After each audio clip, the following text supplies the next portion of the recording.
venues of all different kinds, but yeah, where you can just pull your boat up and, you're not there for dinner. You're just there to pull your boat up, have some drinks. It's a little bit more limited now than the old Seabrook Beach Club days and things like that. Man, that pier was huge. I mean, Clear Lake Beach Club people unloading on the second floor. The big boats coming in, and it's like an airplane with the two. So that was pretty cool. Well, for a number of years, the Seabrook Beach Club, this is after there's also the Clear Lake Beach Club was a little further down, but the Seabrook Beach Club sold more alcohol in the 3 summer months than any other venue in the state of Texas. Wow. Yeah.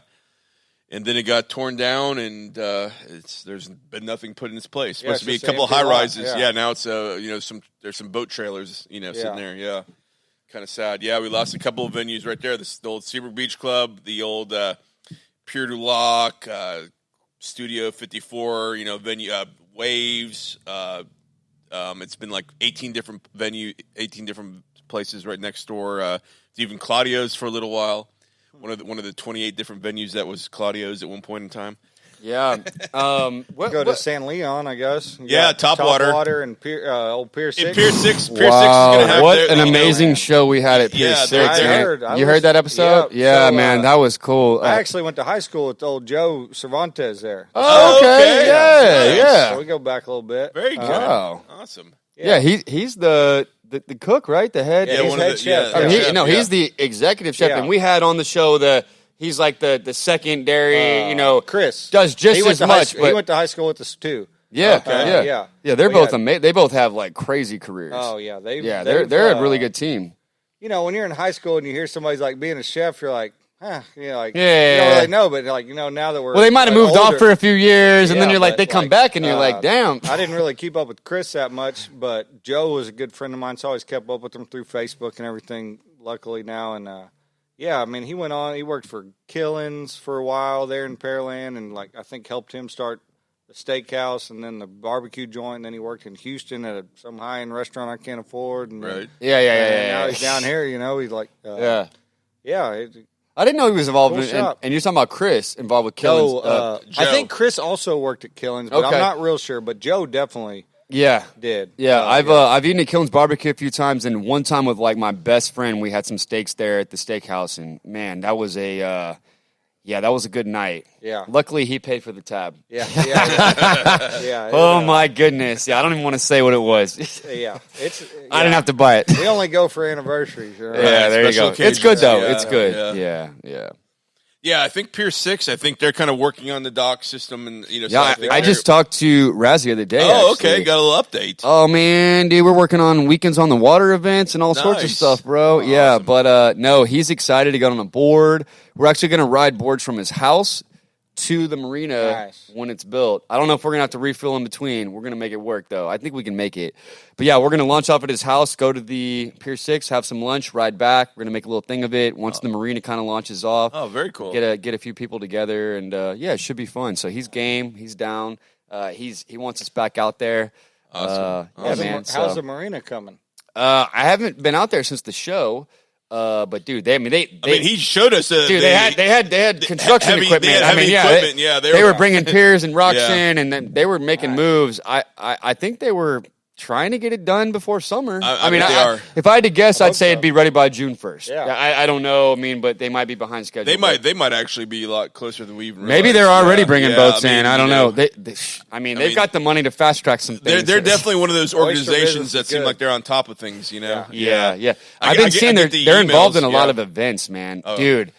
Every event I see, Prestige Oysters, Pier 6, they're sponsoring everything. So I went there probably last year and gave them some quotes and bid out some marina work, and we didn't get it. No big deal, whatever it happens. But so once that happened, though, I started looking into prestigious oysters, prestige oysters, and man, what a staple of the community! They are huge. They go back, man. Yeah. And they're not the only oyster family. Man, there's a couple of these. John knows a couple. A couple of these seafood oyster families there in San Leon. Obviously, the Jacobus family, running stuff. from Topwater Grill at April's Full Marina. There's the other one that was operating the venue that used to be Casper's Billiards. I'm trying to remember what it was called. They had it open, but there's a couple, and it seems like the connections are all Eastern Europeans. You know, the family history. Yeah, they come over here. They're looking for a job. They get into oysters. They work hard. Boom, like that's it. Like very, very hard. And become very, very successful. Yeah. I mean, shit. I'm not an oyster man. I mean, I imagine that's tough work. You know, I can imagine. Yeah, shit, you know, harder than I want to work. I don't want to shuck them or get them, fish for them. Give them to me. Yeah, just give them to me, man. Yeah, I want them on the half shell. Yeah, on the half shell, por favor. We used to always say in the beer business, there's no free rides. In the beer business, there's definitely no free rides in the oyster business. Oh, man. I mean, you know, you earn your success. And I'll give Raz some credit, man, and his family for really looking out for the oyster man. Apparently, they did a lot for those guys during COVID and when things slowed down. Kept them all these restaurants closed. They're not pushing oysters. No one was even open, you know, or they were. It was limited. They were still paying their oyster man and trying to, you know, put them to work, freezing all the oysters, stuff like that. Yeah, so they figured out a way to you know keep their employees, you know, take care of them. So well, and let's face it, I you know, and I've done some marketing for them back when they did the San Leon Oyster Festival. I've gotten to know them a little bit. And I was, and real quick, I have to say. That was when I was on the cover of the first magazine. Come on, boy. Yeah, you were opposite. It was Mickey Gilley Jet on one Surf Houston and Mickey Gilley on the other, baby. Mickey Gilley? Yeah. On the other side, baby. Dude. Yeah. I was like, hell yeah. Yeah, that's, I mean, I'm pretty proud to be here on the podcast, but I'm not sharing it with Mickey Gilley. Oh, man. Yeah. No, Texas legend. Yeah, that was crazy. I saw him at Barge. A couple months ago. Oh yeah, he was over there at Barge or whatever. So yeah, I think. I remember. I remember we did I did a photo shoot with him. This is before the. This is when he had the restaurant. Not obviously not Gilley's, but the restaurant. Gilley's restaurant on Fairmount Parkway. Yeah, and I remember we did. This is probably 2006 or so. You know, I mean, so we're talking a while ago. Man, respect to him for trying to bring it back. So many times. He's had like 3 different venues. Investors, it's almost happened, and then I don't know what happens at the very end, but like Gilley's doesn't reopen. It's like he's really trying to, you know, rebirth that thing. I mean, why not, dude? I mean, cowboy phase. Oh, dude. I mean, I met a guy once who played the fiddle and played with Charles Daniels. Oh, Devil Went Down to Georgia. He was actually like not. I don't think he was like in the band, but like he played with the band when they were in town, and like he did when they needed a guy. He would like he played with them all the time, but I don't know if he was like actually in the band, but he was always with them. I was like, damn, you know Charles Daniels, and he's like, yeah, man. I'm like, whoa, man, that was cool. I was a little kid. I thought it was so cool, bro. We had a buddy that was in Urban Cowboy actually back in the day, and he was probably I don't know. I think he was in college when they you know when they shot it and. The whole thing is like he's sitting at the bar, and John Travolta's there, and he like spits in a cup, and like that was his shot. Classic, like, I mean, legendary. Yeah. That's our buddy Mike, and man, he like it's like we're watching Urban Cowboy. There's Mike, spitting in the cup. Yeah, he's in his 60s now, retired police officer, but that's awesome. Like, claim to fame, you know. Yeah, man. Yeah, my parents had a couple of friends that were in the audience in the final bull riding scene. You know, so you could always pick them out. Oh, there's Miss Dartez. Yeah. But I had a fireman, a teacher when I was in high school. He was like not a sub, but I don't know. He was more of a fireman, but he did teach some. Anyways. Yeah, he was on Pearl Harbor. He's like, yeah, man, you know, and it only came out a few years before. And he's like, yeah, man, I was the radio guy or whatever. And I'm like, how the hell did you get this gig? Yeah. I watched the movie. It was him, bro. He had like a 30-second, you know, on the radio or whatever, talking to some ship or something. And then, you know, it was like, damn, that was him. Wow. Like, holy crap. Wow. Like, how did that happen? The Pearl Harbor with Ben Affleck? Yeah, man, the Pearl Harbor. I was like, holy shit, dude, you're cool. You know, I was saw on Facebook a while back, where Rod Ryan. I was hanging out with him yesterday. Yeah. Hashtag Rod Ryan. Boom. He was on some show back in the day with like Ben Affleck or something. He was talking on the radio while they like were opening the scene or whatever, and he was driving the car, and Rod Ryan's down in New Orleans just yada yada yada. But anyways, that's cool. But Rod Ryan was like, "That's my claim to fame," and I'm like, "Well, you're I mean, one of the biggest radio shows in Houston." And dude, I mean, I think 23 years he's been like involved in the radio. That's what they were saying the other day. Maybe he was just like, I've known this guy 23 years or whatever, but like, I figure if the guy that knows him 23 years, he's been in Houston 23 years, like they've been working together. I feel like he's been involved in radio for 23 years. I don't know. And that's a tough gig because they keep slashing.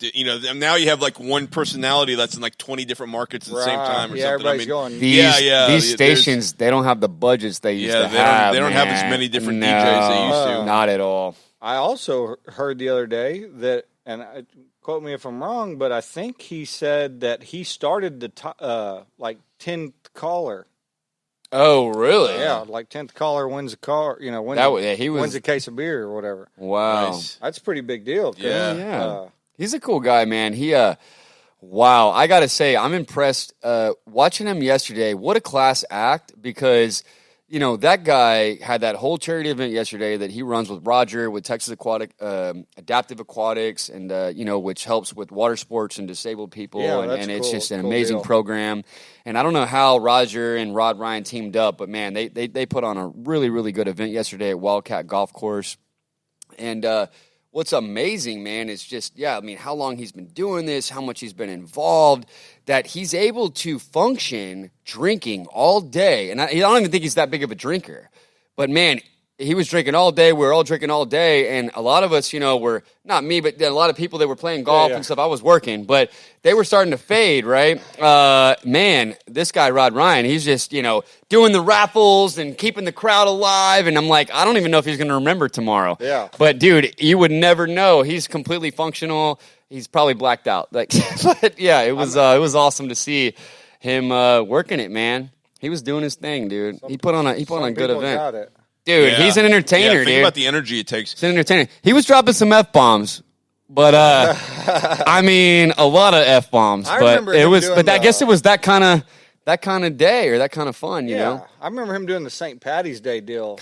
And I'm driving in, when I was doing commercial air conditioning, driving in downtown, and it's like 7 a.m. They're chugging gallons of milk, and sounds like they've already been drinking since 5 a.m. There might be something in that milk, in Africa, that shit spiked. So, I guess he's been doing it a while.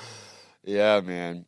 No, it was good. We got to jet surf out there on the lakes. I got to meet the owner of the golf course. Oh, that's cool. Because everybody was like, "Oh man, you need to do demos out here.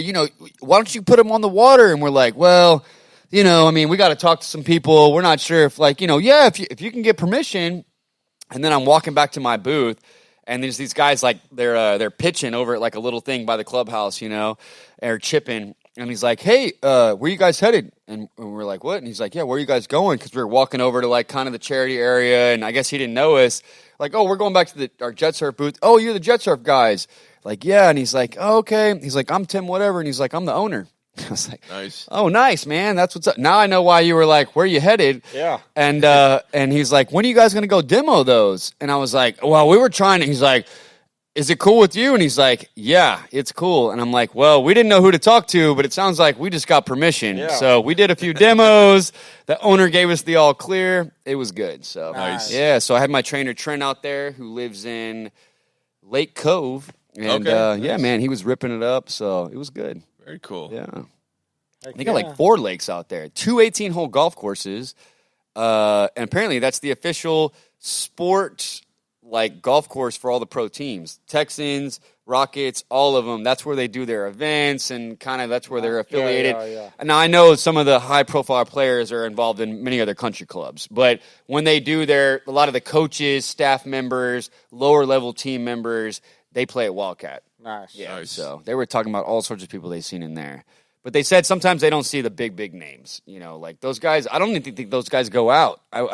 Sometimes I think they just stay at home, bro. Not everybody golfers. They don't even golf, But I think sometimes they get so messed with and they work so hard that, they don't always, you don't see them out all the time because they're either traveling or working or they're just chilling at home, man. Picture J.J. Watt just being anywhere. He'd be mobbed no matter where mobbed, you go. So they don't do it, Yeah, it's got to be tough. When you go to River Oaks Country Club and it's $100,000 to apply and you may not even be a member, maybe some guy may not run up to you because you're J.J. Watt because he has more money than you. Who cares, right? I mean, maybe he wants to shake your hand, but he's not going to get all crazy. Or he brings his girlfriend up. Whatever, yeah. But, you take J.J. Watt to any other part of town, and it's a madhouse, you know? Yeah. And not anymore, by the way, because he doesn't live here, FYI. But,